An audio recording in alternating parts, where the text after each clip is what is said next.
په 2023 کال کې د آیډیا یوه اداره وه چې د یونیسیار یې فنډینګ کوي او څو نورو ادارو یې فنډینګ کوي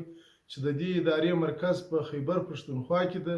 او دلته په بلوچستان ایالت کې زموږ د افغان کډوالو سره د 3000 کورنیو یا 3000 کسانو دپاره د مختلفو کسبو چې په هغه کې خیاطي یا درزیتوب و، دکانداري وه،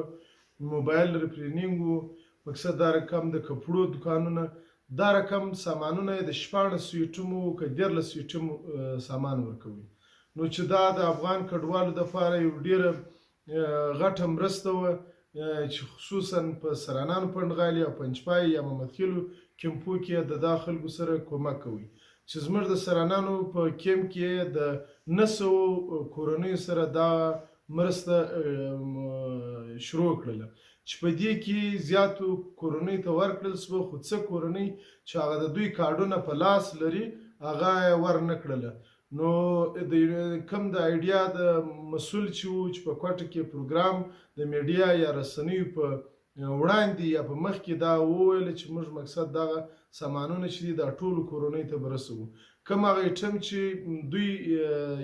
یو کورنۍ ته ټاکلی و چې مقصد د 1 لک څخه تر 1,78,000 روپو یا تر 2 لکه یا تر 1.5 لک روپو پورې به د دوه قیمت وي، خو هغه تقریبا تر 10,000-15,000 پورې دغه قیمتونه چې مقصد دوی ته ورکړله دا سامانو په بازار کې ارزښت درلودی. خو پر هغه باندې خبره نه کوم. د یونیسیار د ادارې او د آیډیا د خپلې ادارې د مسؤلینو څخه مې دا غوښتنه ده کوم کسان چې تر اوسه پورې پاته دي او هغه ستاسې سرټیفیکیټ چې 3 ورځې ټرینینګ کړی دی هغه قانوني او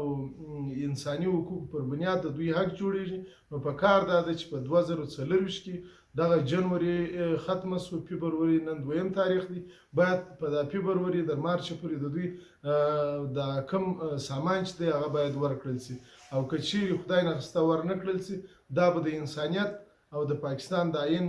خلاف کار وي، دا به د دغو په حق کې یو لوی جبر او ظلم وي. مننه.